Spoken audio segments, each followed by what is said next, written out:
that can feel intimidating or daunting. We don't have the budget for it. We don't have the time for it, the people for it.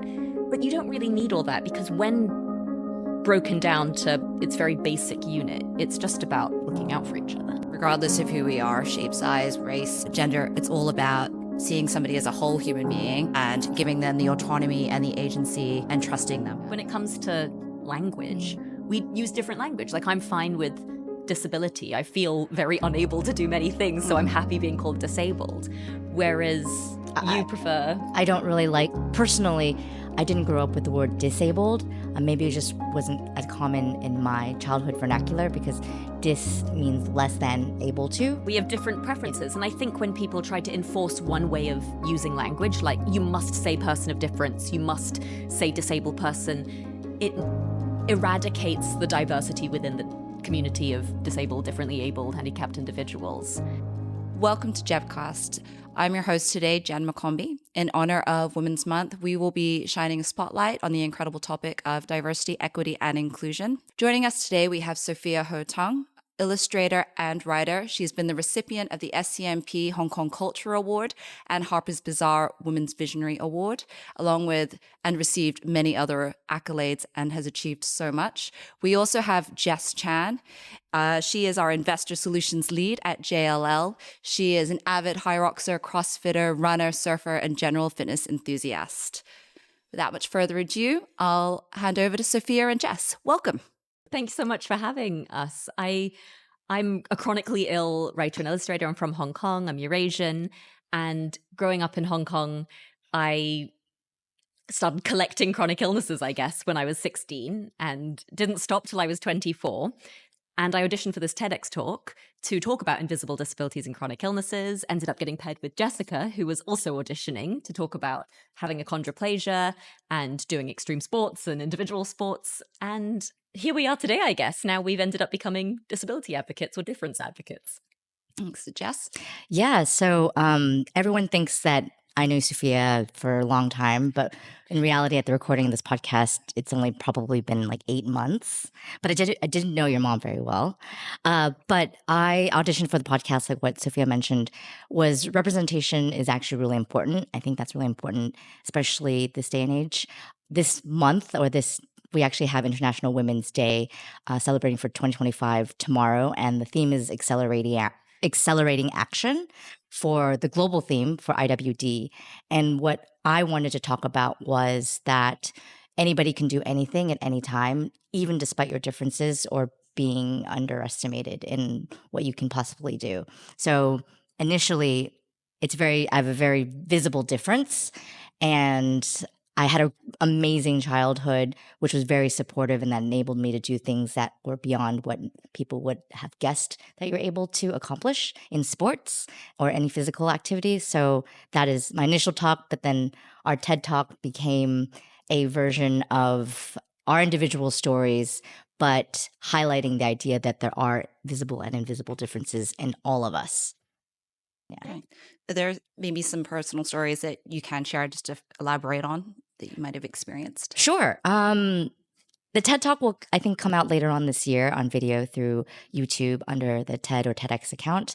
But two of the stories that I highlighted through the talk was when I was young. Actually, one of the first sports that I wanted to undertake was rollerblading. And I know that having achondroplasia, I had an orthopedist as one of my doctors that I would see regularly just for checkups. He actually performed a bone corrective surgery on me when I was in my early teenage days. But he essentially validated the fact that there is no difference in me, aside from my height and maybe some bone structure. I asked my parents initially whether or not I could rollerblade. And I think one trait that actually happens a lot all over the world is parents will usually defer to specialists to answer maybe more medically included questions. And I asked my parents, can I rollerblade? Can I get a pair of rollerblades? And they're like, I don't know. You should ask the doctor. And when I asked the doctor in my normal checkup whether or not I'd be able to rollerblade, he said, he asked me right back, do you want to rollerblade? And I said, yes, of course I want to rollerblade. And then he said, well, literally the summary is you're no different than anybody else. If you can do it, if you want to do it, you can do it. And from then on out, I think I was early teenage days. It was if you can physically think that you can handle doing that sport, even though you might come in last, or if you can finish, then there's no stopping you. There's no judge. There's literally, I found the sports world to be the most inclusive world. There's no judgment. Yes, there might be like a first, second, third in terms of placing, but even participating and coming in last has an incredibly supportive community, from coaches to participants to spectators. And I experienced that as a child, and I think that taught me as an adult that it's really important to speak up and ask for things, even if it's beyond what you think you're capable of doing. Right, Yeah. I guess to the point is also, it's just like you said, it's not about first, second, or third. It's about what you can do, Yeah. and about achieving your own best, Yeah. and not putting any limitations on that. Yeah. And you can participate in your own way. I guess my second example would be I really like team sports, or right now I am part of a CrossFit gym. And I know we spoke about sports earlier today. I got into this team camaraderie actually in high school when I was signing up for PE, and I wanted to participate somehow on a team. And I wanted to actually join the track team because that's where all my friends were. But because of my height and my physical limitations, I would not be able to compete, literally because I would probably be the slowest and not pull in any significant points for the team. But the coach at the time said, well, you may not be able to run with the track team literally, but you can, like my classes, you can run the track team as its Yeah. manager.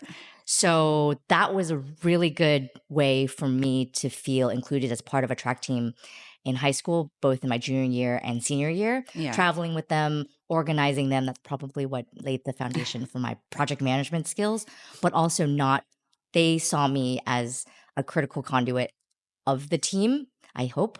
And I saw myself as being part of something bigger, even though I physically may not have matched them in weight. So, yeah. Wow. It's a great experience as Yeah. well. And like you said, Thanks, laying the Jen. foundations for where you are now and today.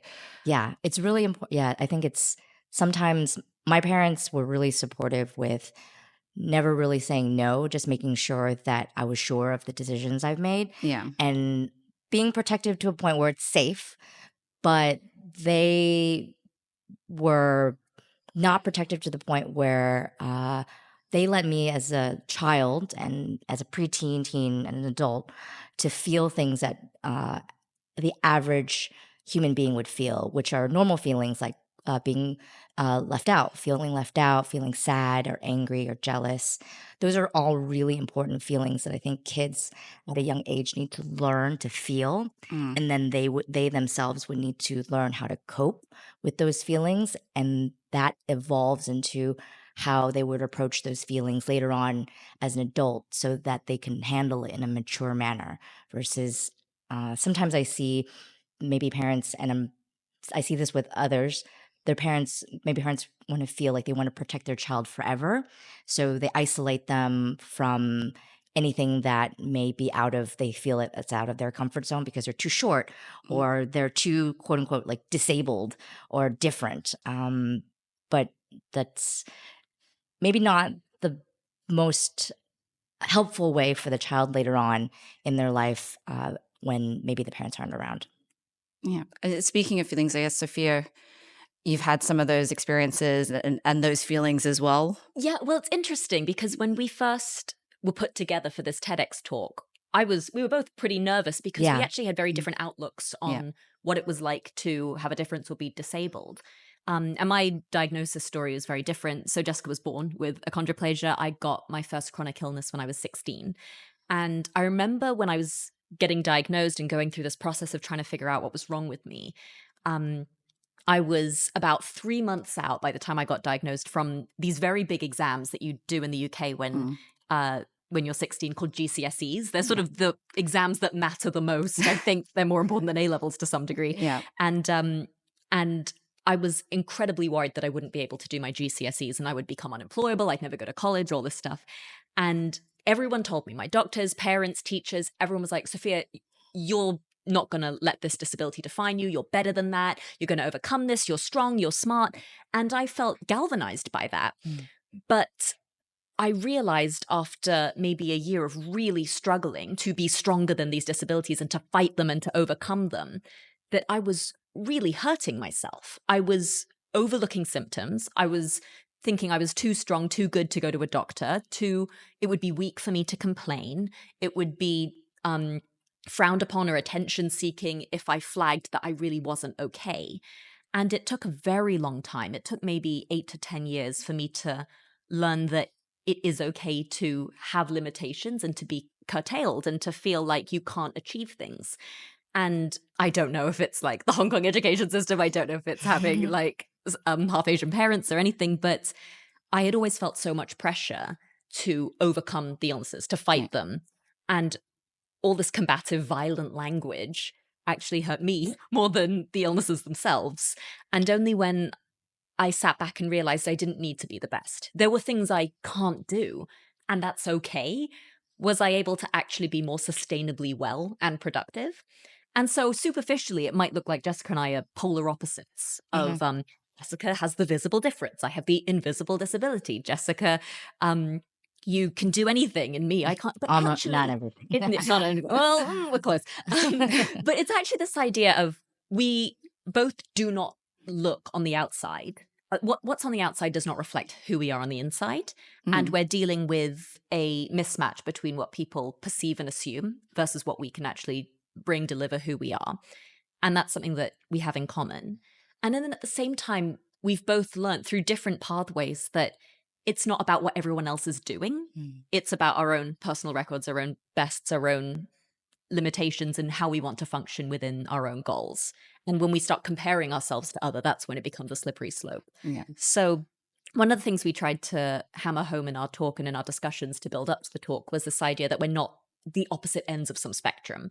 We just happen to be two data points, two people with very different diagnoses, very different backgrounds, but there are some similarities and some differences. And we have differences in what our limitations are. We have differences in our experiences and even our preferences. Like when it comes to language, we use different language. Like I'm fine with disability. I feel very unable to do many things, so I'm happy being called disabled. Whereas you prefer... I don't really like, personally, I didn't grow up with the word disabled. Maybe it just wasn't as common in my childhood vernacular because dis means less than able to. So when you put the words together in like linguistics, I never felt or encouraged to be less than able to do anything, whether it was school or sports or making friends. So that it wasn't my preference in language. And I think that's kind of come up with me growing up. But it's interesting how that is... Yeah, we have different preferences. And I think when people try to enforce one way of using language, like you must say person of difference, you must say disabled person, it eradicates the diversity within the community of disabled, differently abled, handicapped individuals. And it really comes down to having conversations with the person you're talking to, not seeing them as part of this monolithic group, but just a person who, like anyone in any community, will have preferences for how they want to be treated and acted around, included and called. I think we were talking earlier about like that misperception in language and how that also applies into the workplace and some of the experiences you've had of some of the questions that have been asked. What are some of the experiences you've had in workspaces, as well as, I guess, some of the challenges? For me, the most obvious would be accommodation in furniture, accommodation to access to things like cups on like higher shelves, the sink, physically like going and meeting at a tall table. I think one of the things that I was talking to Sophia about is accommodation. Yes, when everyone says, let's make sure that our space that we build is the most inclusive space for every individual that, not physically possible, but for most individuals that exist in society. That's really great intention. But to get people of difference to want to work for companies that have these type of spaces, it's actually the culture within the space that is really important. For me, I think I don't see any different, and I don't think any of my colleagues see me any differently than what I am. Meaning that when they speak to me, there's no sense of pity. When they're accommodating, one really good example of accommodation is just recognizing that there's a difference and possibly there's another need. But when you ask them how they can be helpful to accommodate the individual, do it without judgment and without pity or without feeling bad. So a good example is when you do design for an office, there are some high tables, low tables, and just generic hanging out tables, like coffee tables. High tables are great because for people over 150 centimeters tall, it's a great space for you to like come and collaborate. For me, it's maybe not as accommodating because it's really like almost to my head level. I do not mind as long as there's like a stool next to the table, so that I can basically participate. I've learned to like carve my. I've learned to accommodate myself into spaces that are built for the average height individual. But I think as we progress as a society, as we get more diverse in population, I think generally people they should be more aware of how to accommodate through language as well as others when they notice, oh, for example, Sophia, is this chair okay for you to sit in? Not because I don't know if she has a back issue or any sort of sitting challenges, but it's just really a question that's neutral. We open up with our TED Talk with language, actually, language and attitude. Should we do the bit? We should do the bit. You should do the bit. So, I think you should. So our TED Talk is short. It's like 15 minutes. It's and very we spend short. like 2 minutes in the beginning. We won't do the whole 2 minutes, but we sort of start off, we're sitting next to each other, and I'm in a rollator, which is basically a walker on wheels that has a seat. So I can push it around and we can sit down. So I'm sitting there, Jessica's standing next to me, and I sort of look at her and I go, Jessica, what is your favorite color? I love the color purple. Oh my God, I'm so sorry. Like, what? Like since birth? Yeah. Yeah, I've liked the color purple since birth. Oh my God. Anyways, what's this? I know we're in a podcast, but then Okay, so she reaches over. I reaches over and then I like see, and she has her bra strap in our TED Talk sticking out, hanging out, just laying there. And I take her bra strap and I basically flick it and like give it a cheetah snap. And I go, "What's this? You've never worn this before. Like, what is this? Like during rehearsals, you never wore this." And contraption. I'm quite rightly freaked out. And I go, oh my God, it's my bra. And I try to tuck it away and hide it. It's like, yeah, sometimes I feel safe to free boob it, but other times wearing a bra keeps me up. And so then we take a beat and we look at the audience and you say, how weird would this conversation be if we were talking about our differences? And then we replay it. And so this time I look at her and I go, oh, Jessica, why are you so petite? And then I say, I have achondroplasia, which is a form of dwarfism. It means someone with a full torso, but just shorter limbs. And I go, oh my God, I'm so sorry. Have you had it since birth? Yeah, since birth. Anyways, and then I take her rollator and then I shake it and I literally repeat the words, except instead of bra, we replace it with rollator. Like, you never had a rollator before. And so I'll say, oh yeah, sometimes I feel safe to free walk it, but other times using a rollator keeps me up. So we use it's like mad-libbing it. We use the exact same language, but in the first instance, when we're talking about colors and clothes, it's a bizarre conversation. No one would ever pity someone for liking purple. No one would ever be so patronizing about someone wearing a bra.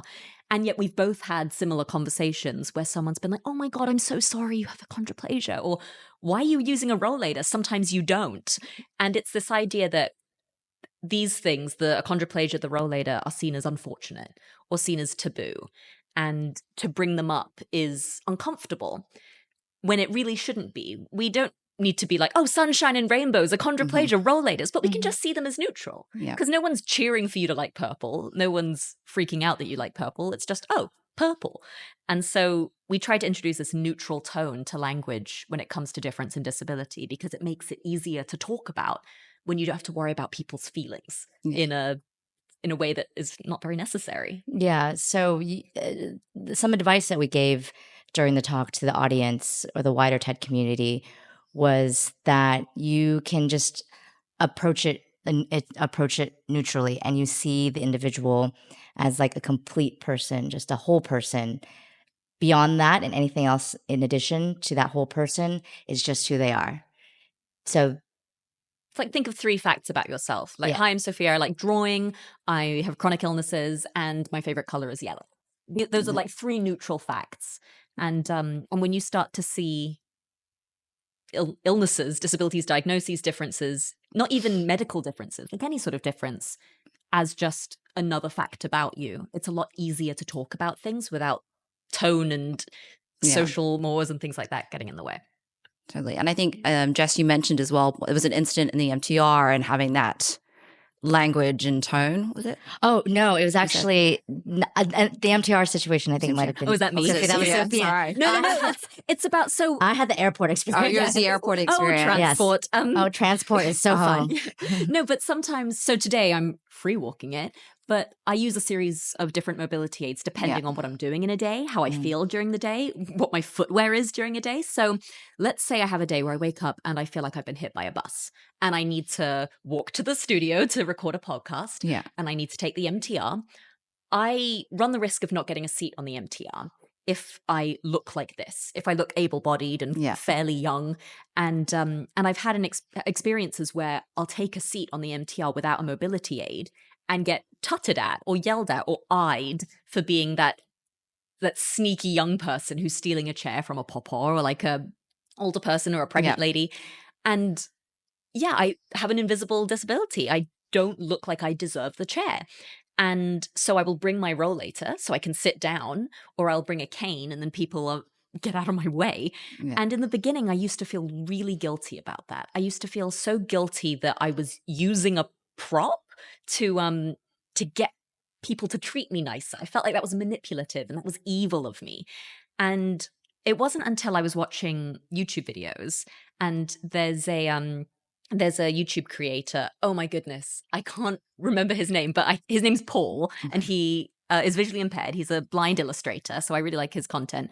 And he was talking about going through an airport with his husband, and he uses the cane. He doesn't really need the cane to show him where things are. He's using the cane as a social device to get people out of his way. And he was so unapologetic about doing that, about manipulating the social environment as an accommodation, that I felt a little bit more allowed to do that. And so I think when people who can walk technically start to use mobility aids, it's a real conversation related to shame and guilt about whether you're allowed to, because we all think, we don't all think, but there is an assumption sometimes that if you're using a mobility aid, you can't walk. You're in a wheelchair because nothing works, waist down. When actually most wheelchair users can walk, it's the equivalent of using a calculator instead of doing all the math in your head if you were a mathematician. It's just a way to make getting through the day easier and more efficient. And so it's difficult because socially you have to navigate assumptions that people are making about you. But at the end of the day, mobility aids can really make you a more able contributing person to your community, because it takes away so much stress and exhaustion that can be channeled into more useful things. Yeah. And I think it's those assumptions that also in the workspace as well that we were talking about, like Exactly. and the way we talk and address and be neutral. Yeah. You know, and how we can be accommodating and creating that environment of trust, right? And that really comes from, I guess, leadership as well, creating that culture where, you know, you guys feel safe and comfortable enough to speak up and go, you know what, I do need to work from home, or I can't do these hours, or I'm going to need a lower chair. I don't know if there's some, I think there was an experience that you've had in your last workplace? Yes. So maybe 2 workplaces ago. So I've been working for myself since I was about 26, and I took maybe 2 years out because I was just so unwell. And I was unwell because after I graduated university, I was really hustling to try and keep up in fairly competitive corporate workspaces. And I remember being a junior analyst, and there were maybe 6 other junior analysts in our office. So it was a small enough group that we all knew each other's business, but large enough to feel like you could be last and it might be embarrassing. And we were all super competitive. We all came from good universities. We all wanted to be directors and make partner in a few years. And there was a competition of who could arrive the earliest in the morning, who could bill the most hours to clients, who could stay late, who could miss lunch, who could work on a weekend, who could not suck up, but who could impress like I'm still friends with these people. They're all like super competitive type A people. Yeah. And as someone who was secretly dealing with going for my lunch, taking my lunch break and going to get an MRI and trying to hide that, or missing the MRI because I felt so guilty leaving the office, I was not setting myself up for sustainable success because I was so focused on appearing competent and competitive with my cohort. And we'd have these conversations sometimes in the elevator or on the way to client meetings, like, oh, this person actually took a lunch break. They went and sat in the park. Or, oh, this person didn't stay that late on Friday or isn't working enough on the weekends. And that sort of language, that culture that's not necessarily mean, it's just how people talk about each other. It can make you feel like you can't take a break. It is not very patient with someone who might need to take a beat, take a moment, go to a doctor's appointment. And it took me a while to appreciate that culture might not be the most conducive culture to sustainably dealing with a chronic illness. And I think things have improved a lot since COVID. I think everyone had a reckoning when COVID came into play and people needed to prioritize their mental health. And I've heard now that like my friends at that company are a lot more open-minded. We were all 24, we were all young and silly, and now we're mature and know what we're doing. But that idea of fostering a culture of trust, where if someone goes and sits in a park for their lunch break, you don't say, oh my God, they went and left the office and sat in the park. You think, oh, good for them. They took a moment to like breathe and they're probably going to be a lot more productive for the rest of the day. Yeah. I think it's a language shift and a culture shift that is modeled best by having team leads and managers starting that and then passing it on to younger cohorts that transforms teams and makes them just more sustainably productive. Yeah. Agreed. No, I mean, on that note, I do think that it really does need to come from leadership, not just through words, but through action. I'm in a position where I think where we're able to influence the priorities culturally. Financially is definitely, you need to make the bottom line. But one of the things that I think what makes my organization where not better than everybody else, but where I've chosen to stay for so long, and doing different roles within the organization, is the culture that it has throughout its people. Aside from just leadership sitting in a diverse DEI meeting, it's leadership taking part in the DEI meeting, sponsoring it, as well as participating beyond the organization, what the organization has organized, whether it's through organizations here in Hong Kong, like the Women's Foundation or TEDx Tin Hau, or any of the the American Chamber of Commerce, through the Women of Influence Committee. It's quite powerful when leaders act on what they say. And that actually will then trickle down within the organization for people to actually truly be themselves, to be comfortable if we're asking, hi, can you not meet at the tall table today? Can we meet somewhere lower? Or having the individual who's actually organizing the meeting, hey, do you want to meet in the cafe? Noting that there actually might be someone in a wheelchair who has a height restriction, and just saying it as if they were liking the color purple or asking, what's your favorite color? There is no difference. And when we form this type of culture and attitude, not saying that everything is rainbows and unicorns, like what we mentioned. There is conflict, and there will be people that differ in view and different priorities, but at least it creates an environment where at least the individuals can feel like they can be their authentic self, or voice their, oh, I'm not going to get punished if I don't participate because that's not my priority. Or I'm not going to get punished if I do participate because that is my priority.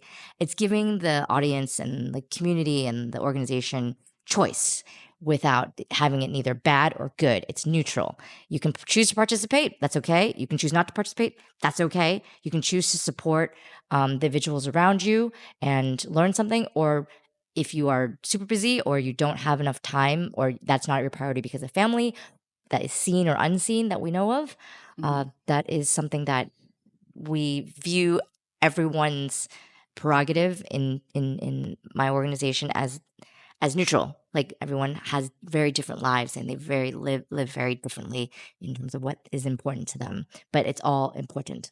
Yeah. I think, just jumping off that, one other thing is DEI doesn't always it definitely needs to come from the top down and be modeled from the top. But I Yeah. think can be a level of, not entitlement, I don't want to say entitlement, but sometimes, especially in the beginning when I was younger and working in corporate roles, I felt a little bit like this should be in place. This accommodation should exist already. And when you exist like that, often you'll find that your accommodations aren't met. And I think there needs to be a two-way dialogue that needs to be set up and fostered by the person with more power, who is the manager. But I found that I wasn't able to fully operate within a corporate structure until I learned to ask for things and talk about adjusting things for myself. So I touch upon this in our TED Talk, but this idea of if you can't do something and you know your disability will get in the way of you doing it, don't sign up to do that job. Like if I applied to do a job that involved heavy lifting, I wouldn't do that because I can't lift anything that heavy. But if your line manager came in and said, "Oh, can you lift these boxes before you leave work today?" Saying, "No, I can't, but here, let me help out with another thing. I'll take over this person's work, they can." So adjusting expectations, schedules, or environments can help you still participate in the office without compromising your health. And then another thing, if you need changes to the environment, asking for accommodations in a timely fashion, so giving people notice, being specific about accommodations. So rather than saying something like, "Oh, I just need more grace with how I'm dealing with things right now," being specific, like, "Hey, I can't come in at 9. I really need to come in at 11, but I'll stay till 7 or something like that. Being very specific about what the accommodation will look like and being vocal about actually explaining it clearly and communicating in a way that is candid and frank without dancing around asks can be very productive in making sure you get what you want and then you can do your job properly. Because I think the worst thing is when we don't communicate clearly and we don't feel able to communicate clearly, some officers will feel like they're giving everything they have. The employee who might need accommodations doesn't feel like they're getting everything they need. And there's a delta there that can actually be bridged by just clearer communication. And it could just end up being really toxic when it's not addressed and you guys are all skirting around the resentment. issue. I think with that communication, you also need to listen, but listening with trust. One example that I gave, again, during TED was the airport example. So people... Actually, we are a little bit on the flip side, Sophia. People overestimate what you can do and they underestimate what I can do. So that is the line in the sand. And one time at the airport, actually, I just came back from like a surf trip and waiting for like the luggage at the carousel, like we all do at Hong Kong airport. But it was a late flight and everyone was tired and we had to work the next day. But waiting for my like 23 kg luggage, which is the limit that Cathay gives you to the full, I was like literally about to. I can lift more than 23 kg. I was about to like pull the luggage off the carousel as it's moving, and you need a little bit of space on both sides of you. This lady who came up to me, and she's like, "Oh, just let me help you," because she kind of just looked at me and she saw that I identified my green luggage coming down the belt. She's like, "Let me help you lift that off the belt." I said, "No, thanks. It's okay. I got it." And then she kept insisting that she wanted to, because she was standing in front of me and the carousel was coming towards me, but she would receive the bag first. I said, "No, I got it." And then I like kind of tried to leap in front of her to like get the bag. And then she put her hands on the bag and it became this like weird tug of war situation to pull the bag off the belt because she really wanted to help me because she felt bad. I'm a good person. I'm a good person. Let me help you. Let me please help you. And I'm like, "No, thank you." But so at the end of the result was the bag came off the carousel as you would expect. But like neither one of us after that interaction, after I said, "No, I got it," and then she said, "No, let me help you," like neither one of us felt great after it because she was wondering why I was like annoyed and like mad at her.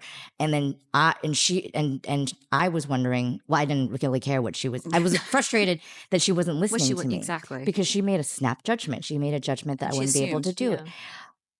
I think her intent was great. And she just assumed that I wouldn't be able to do the action that I said I could do. So she asked, and I said, "No, I got it," very clearly. And then she just did it, tried to do it. I fought her. Yeah. And I think she got upset because I fought her. Like I did it myself or tried to do it myself, which was upsetting. But it was a great example that actually made it into our talk at the last minute, because it just happened. I had traveled the week before TED, and we inserted it because we found that to be actually a really classic story of what happens to people with disabilities or who are differently abled, especially in a wheelchair or who have mobility challenges. Most of the time they can do it, meaning that you can ask them if you think they need it. And we need to create like a society where they can do it, they'll tell you. And if they say, yes, no, I got it. And you can just be more aware if they don't got it, then you can ask again. But if they say they got it, just let them do it, because it gives them this beautiful thing called agency that most of us have. I have the agency to go get my lunch. I have the agencies to leave my office, to text my boss about my clients, or I have agency to say, I want to go and get promoted. What do I need to do that? That's all giving us the direction and the purpose to live and to be satisfied as human beings, participating in this wonderful thing called community and society. But when others take the agency away from you indirectly because they don't mean to, it's quite, I think, jarring, especially when you are living very independently or when you're trained or taught to like fend for yourself and have that mentality.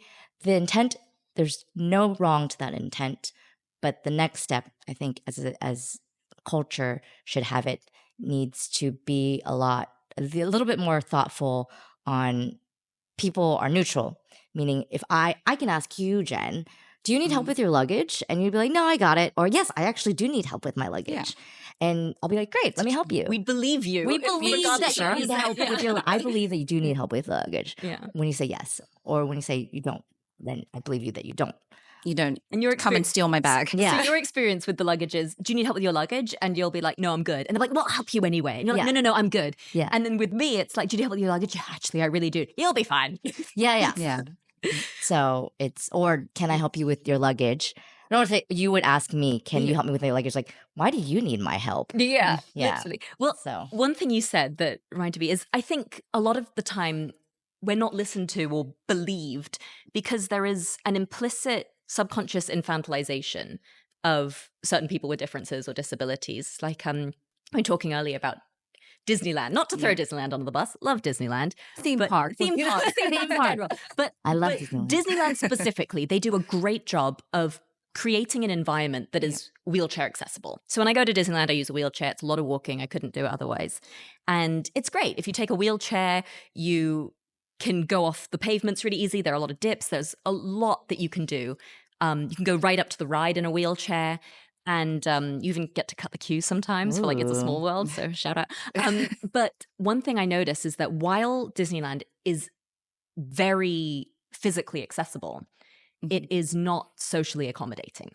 And what I mean by that is people in Hong Kong, I just don't think have enough training on debunking a lot of the things we're taught about disabled or handicapped or differently abled people. And one of those things is I get a huge dose of infantilization that I don't get when I've gone to Disneyland in the past as a teenager or like a young 20-something-year-old. So before I used to go to Disneyland, people would treat me like an adult. People would speak to me the way they spoke to everyone.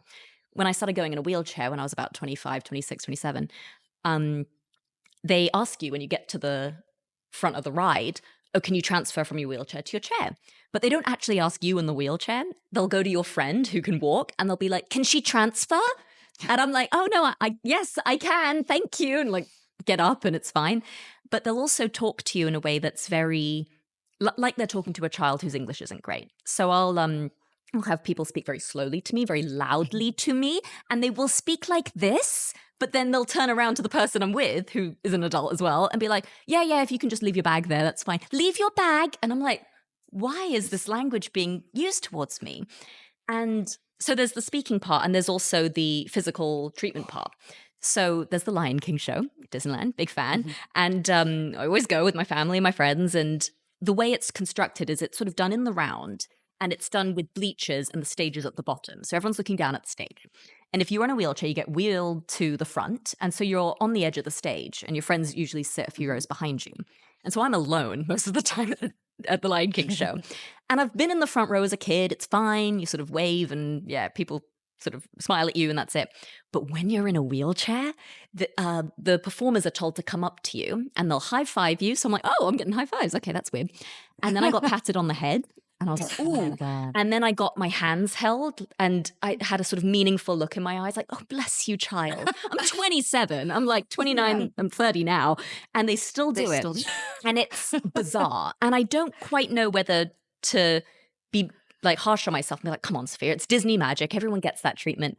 But no, not everyone gets that treatment. And it's, I think, just this idea that, oh, the poor disabled person, God bless them. And I think we do it to elderly people. We sort of infantilize them. We infantilize anyone who I think we don't necessarily see them as less than, but we see them as less capable. Mm-hmm. And while I might be less capable in certain things, it doesn't need to equate to infantilization. And so going back to your thing, I think there's a level of infantilization that you have to put up with as well. Yeah. That's ridiculous. When you say something like, no, I'm good, I'm strong, and I lift weights and I do high rocks, this woman is like, oh, bless you, let me help you. Good job. It's like, ugh.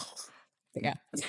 The intent is fine. Like, I think the intent That's the is, thing. well, the intention of, I want to try to help to be a good person because, you know, I was taught to try to help people around me. Yeah. And maybe people who are disabled or handicapped need more help than others. That might be true on paper, but there's the next step, which is I need to also treat that person as a person and need to ask them, like, I'm not going to go up to you, Jen, and be like, do you need help cutting your eggs? Oh, bless you. Oh, bless you. Pat on the head. And pat on the head, yeah. So This feels like a good segue into, we did an acronym at our TEDx talk. Do you want to launch into the acronym? So the one thing that rounded out our TED Talk was about C.A.R.E. It's an acronym that you just whip out whenever you feel like you don't know what to say or what to do when you interact, meet, or sit next to somebody. The pleasure of like sitting next to or being with people of difference or disabled or handicapped. C stands for complete. So as we mentioned before, you actually need to just take a moment. You need to see that like person or individual as like a whole person. Like not a child, a whole person, a complete person, and approach them like neutrally. And then A stands for accommodate. So the language or the tone that you use should accommodate rather than alienate. So an example could be, let's say that you need like everyone's at a bar, but you'd like to meet at a sort of table that you can sit on and you don't need to stand. Someone being like, Jessica, do you need to work at the lower table because we were all going to work at the bar? That's kind of an alienating tone. Yeah. But if someone went to you and was like, hey, Jessica, do you want to work at the lower table rather than work at the bar? Or are you okay? Do you want me to find you a stool for the bar? Do you want a stool? You're okay. Like there's a level of accommodation in that tone of the second one. And in the former one, it was a little bit alienating. There was something a bit like, oh, Jessica, that it can be the same sentence, the same language, but it's the tone that's accommodating rather than alienating. Yeah. And then R stands for response. Like just a little seriously, just wait for the person to respond to you. Give them a response, like with the luggage. Like, do you need help? No, I got it. Great. Same thing. You can ask the same question if you see like a hill and someone's in a wheelchair. Ask them, do you want me to help you? Do you want to get help being pushed up? Don't assume. They just start pushing them up, and they're like, "What is happening?" But you don't even know the person. You can ask, they might ask you and accommodate, but small things, just you can ask, just wait for a response. That's what R stands for. Yeah. And then E. Well, one thing, sorry, just reminded me, wait for a response. The wait in that phrase is also important because I experienced something similar to you and the luggage thing. I had my rollator and I was leaving showing on MTR and the escalator was broken. So I had to carry the thing up the stairs and I'm slow and I'm like 1 step, 2 step. And this guy came out of nowhere and was like, oh, I'll help you. And so picked it up and started hustling up the stairs. A part of me is thinking, oh my God, is he stealing my rollator? And so I'm shouting after him, slow down. Yeah. And I'm like trying to get up the steps with him and everyone around is like, oh, that's so cute. He's helping her. She's so slow. And it was very friendly of him to be like, let me help you. I'm a big, strong guy. But he hadn't waited. There's a level of, I think, slowness that can come into play. And I think we're so rushed as a society that sometimes slowness is seen as ineffectual or bad, but actually just going at the pace of someone. If he sort of walked next to me, we didn't need to talk, we didn't need to do anything, but if he just walked next to me, I would have not had to strain myself to catch up. I wouldn't be worrying that he'd have gone by the time I turned the corner and my role had just disappeared. I think this level of not only waiting for a response, but waiting and taking the pace and following the lead of the person you're helping is also constructive. Anyways, slight segue. E is, E is empathy. Yeah. So there are times where you help people and you don't get the gratitude maybe you were expecting. Like that woman with the suitcase was probably like, what an ungrateful person. Why are you not thanking me? I helped you. So if someone rejects you or corrects you or doesn't quite appreciate your help the way you thought they should, we encourage people not to get outraged or offended or give up on ever helping anyone again, because you don't know what that person's going through. You don't know if you've done something wrong. It's a tiny interaction out of that person's day or life. So have empathy that maybe it's just the situation that they were having a bad day, they were having an off day, maybe you didn't respond correctly, and move on. Don't see it as like, that's the last time I'll help a disabled person. Or she's so ungrateful. Or he's so ungrateful. So care, complete, accommodate, response, and empathy. Correct. Yeah. I love that. I love the whole acronym, but just generally just seeing people as complete regardless. Yeah. And I think it all comes back to, as you said, also agency. Yeah.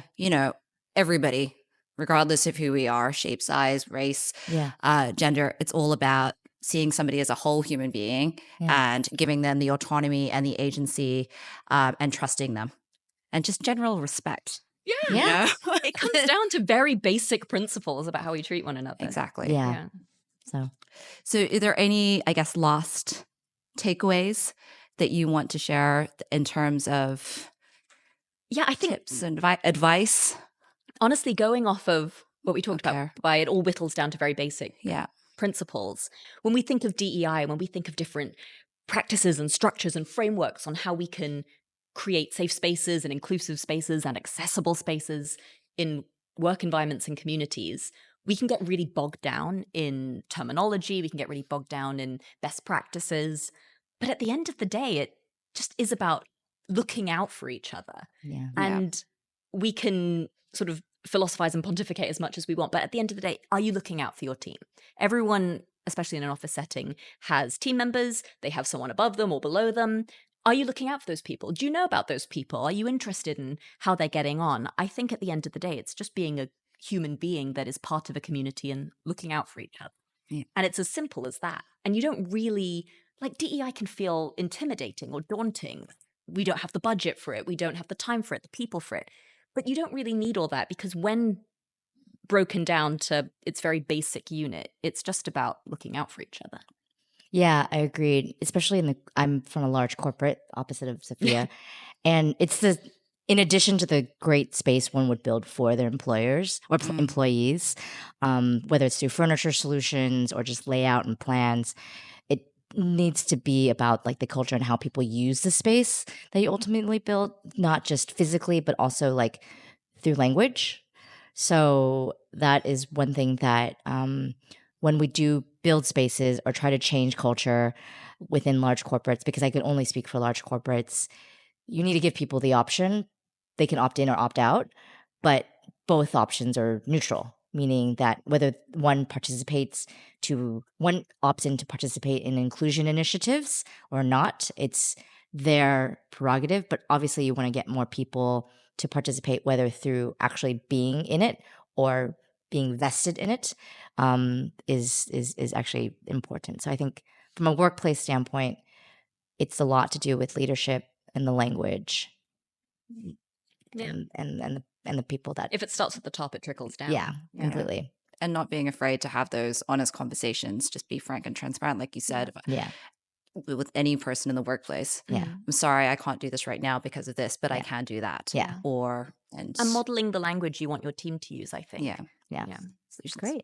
Great. Thank you so much. Thanks, Jen. Sophia and Jess. Thanks for having us on JEBCast today and here and celebrating Women's Month as well. Yes. Happy International Women's Day /month. /week. Thank you for joining us today on the very important topic of DE&I. We hope that you found it useful and inspiring. Please tune in and subscribe and like to JEBCast to learn more about the trends and happenings and hot topics in the workspace.